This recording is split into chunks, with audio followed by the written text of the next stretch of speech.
this place is very dangerous and it's the aboki that cause the dangerous. Ask me why the aboki cause the dangerous. They go come for her. Guys, this place, I think, as people are telling me, they say this place is very, very dangerous. But I didn't see the dangerous that they are telling about it. But we will still have to confirm. We have to ask some people again so that we will confirm what they are telling us. Is it true or they are just trying to give us some ideas because maybe they are living with the outside people here. So let me ask some people here again. Assalamu alaikum. Gida barkan mu dai. Launi. Alhamdulillah. Da Allah muna da wasu yan tambayoyi mai gida. Ko da yana amsa mana?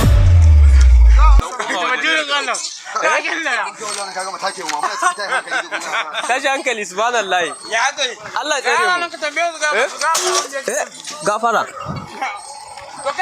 Allah ya tsare. Tarzoman Najeriya ita ce ta kawo mai gida. Ita ce ta kawo mu. Tambaya ɗaya biyu ne kawai shikenan. To. Gaya masa. Tsoro kake kai ya kama ka? Ba zai kama ka ba Ba zai kama ka ba. Tambaya ce za mu yi. Da ka yi mana da turanci?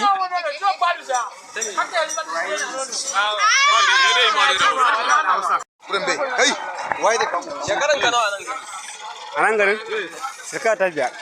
Shekara 5. A cikin shekara 5 mene ne ka koya zaman ka da hasa Yarbawa nan? Gaskiya ba wani abun da na koya. Iyagaci inda gaskiya ba mu na koya. Iyagaci ko na zo ina kasuwanci da su, ina cin abinci a cikin su.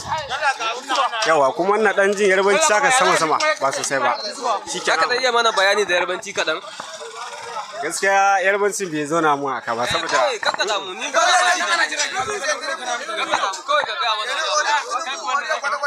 ba wannan mu da sani ba illa ko da mun tayi siniki za a iya sanani yellow numan sai su yellow kaman nawa kaman da turanci ga ce hamos shine yellow. Masha Allah.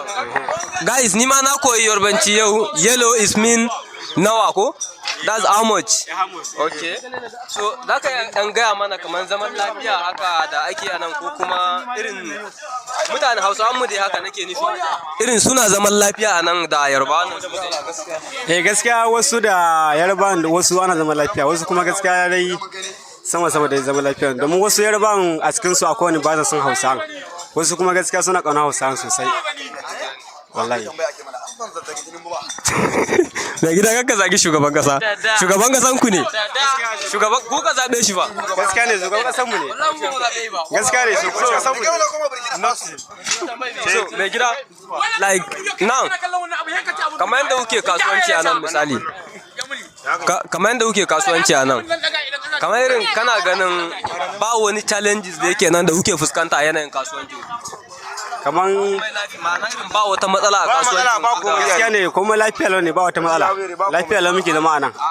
Babu wani da yake zuwa. Muna bukata a gaya mana saboda ko da ba za mu yi ba akwai wasu wanda za su iya gaskiya ba wani abu muna zama lafiya alhamdulillah gaskiya muna ci muna sha muna koma gida lafiya abinda muke yawa mun gode Allah gaskiya godiya muke sosai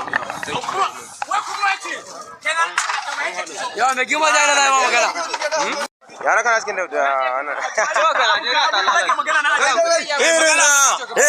na ka san me nake so da kai mai gida gaskiya Najeriya ta higa wani hali wannan mu ba mu gane ba ko ba haka ba ya za mun yi zabe kuma mun zabe mutum kuma idan ga mana abin da mu gane ba saboda ka ga Najeriya ta lalace yawwa in ka nan Zamfara Sokoto Katsina Kebbi Neja dukkan yake mutane ake me yake faruwa irin wannan yau ya kamata a je manyan nan a duba mana ko ba haka ba kuma ba yafiya muka barkan nan yan fanyo ma na al'umma baya zuwa minti da amma ka so ne abu maganan ka is very important inda a ce zaka yi da turanci da gaskiya zai fi daɗi gaskiya ne to gaskiya in turancin nan ma irin ma dinka kala kala in turancin nan ba zan ma turanci karo ba a gani wannan madan yake ne an jima godiya muke sosai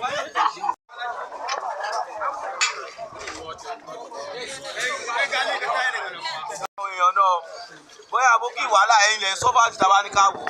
I don't understand o. Okay o àbókí ẹ̀yin lẹ̀ sọ́fà ti tàbá ní káwò Nàìjíríà yìí o. Can you speak English? Ó ti yẹ you see this Nigeria this àbókí na dey suffer gan and na dey spoil this Nigeria gan.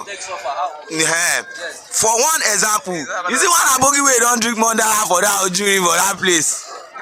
Mother, you don't know it's a call like that. If you see monkey, go know say na monkey. You know say na monkey. Aboki get monkey or Yoruba get monkey. Wait, what is monkey? Monkey is ability that come into a brain. That come into a brain of humanity of a man which come around the Nigeria. We dey suffer for Nigeria truly. But you know what? The most thing that brings us here is they say this place is very dangerous. Yes. So that's why we exactly bring it. This place is very dangerous and it's the aboki that cause the dangerous. Ask me why the aboki cause the dangerous. They go come for Arewa, Anambra, Bauchi, Oka, Umaya. Now no go fit stay for na village because say I don't know say here anything na fit do for here. But I didn't see the dangerous that you are talking about here. Okay, waste more time now. You go see Lafewa station go come, Obada go come, Magbon go come. No, leave no be this thing. If to say it say na this thing, na Mondara na him cause am wey aboki dey take.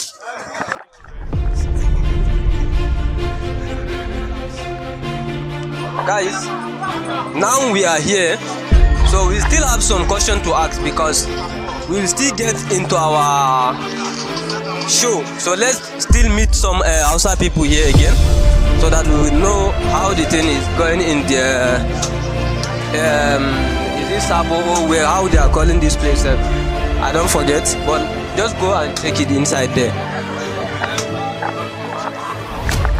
Assalamu alaikum. Gida bakan ku dai. Da Allah mun tambayoyi mana da Allah.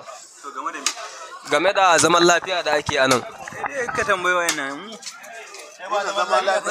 Zaman lafiya ai normally simple ai kawai dan bayani ne kadan. Kaga zaman lafiya shi ya kawo ga mu dai da muna sha ta muna fita ko ba gaskiya kaga kowa gashi na annashuwa ake ana dariya yauwa can ma ai na ga kuna comedy kaga wai ana ikisasa kaga in ba zama lafiya ai ba za a wani gaskiya muna zama lafiya yau da kowa tsakanin hakan yana nufin ba wata matsala tsakanin wallahi ba matsala gaskiya tunda in akwai matsala ba haka ana nishadi ana da sauransu ba amma haka an shigo kowa na wasa da dariya amma in akwai matsala ai ba wasa ba dariya tsakanin mu wallahi lafiya lau ake ba mu hana ko wata rana ba kuma Allah ya kare Allah ya kare mu Allah kuma amin. Thank you very much. Me gida? Ko za ka ɗani mana bayanin na ga alamun kamar kira kai. Me yake faruwa ne? Gaskiya ne na daɗe a nan gari. An ce mana ne wai wannan layin me sunan sa?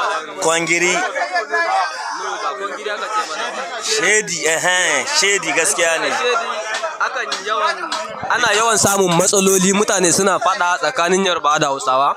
Shi sa muka zo mu dan ji menene yake. To gaskiya dai wani lokaci ana dan samun wannan matsala amma kuma yanzu dai daga baya Allah ya kai mana lokacin da mun dan fahimci juna abubuwan muna son su wuce ko ba haka ba ka san shi rashin sani shi yake kawo komai amma yanzu an dan fara fahimtar juna ana son abubuwan su rike wucewa a rika hakuri da juna saboda haka kuma muna cikin matsalar Najeriya gaskiya abun yana damun mu muna fata Allah ya gwada mana wucewa abin nan lahiya manyan musu sa mana hannu mu samu lokacin da zamu zauna lafiya saboda arewacin mu muna cikin matsala wallahi akwai yunwa akwai damuwa akwai tashin hankali kana ganin matsalan da arewa take ciki da yunwa da fadace menene ya kawo wannan to gaskiya mafi yawanci talauci shi yake kawo wannan da rashin aikin yi saboda idan kana da abin da zaka ci wannan yana da abin da zai ciki ba wanda zai kalli abin da wani yake yi so amma rashin shi shine yake hin matsala ba aikin ba wadata kaga dole a samu matsatsalu da yawa wannan yana jin haushin wannan yana jin haushin wannan dole a rika kulla abin da bai zama alheri a juna ba so Allah ya sa mu dace Allah ya nuna mana wucewa abin godiya muke sosai godiya muke sakallahu khaira so we will still have to move front because there are a lot of people there so we have to meet them now so that we will confirm all the things that they are telling us. We have to confirm. You see all this is their own business where they are running their business in the shade. So let's go and check another people there. We will still know what they are gonna tell us right now. But this place is look like very safe because everywhere is food smelling nice. Wow. Let's go and see. See, Mershai ma akwai anan. Wow. Sure. This place akwai zaman lafiya confirm. Where my camera? Afa. Hey, yani. Assalamu alaikum.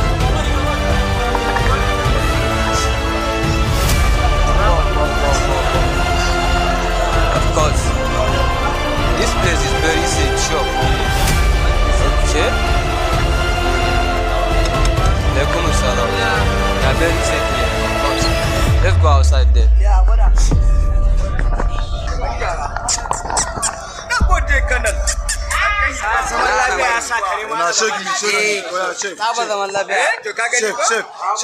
This is my first time. Hey! Oh yeah, do it please, do it again.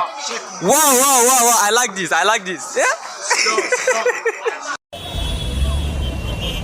Place is very, very safe. So all the things that they are saying is not safe, this problem is a lie. So don't use social media and discuss about another people. Here is very safe and very, very, very safe. There is no any problem in here. MashaAllah.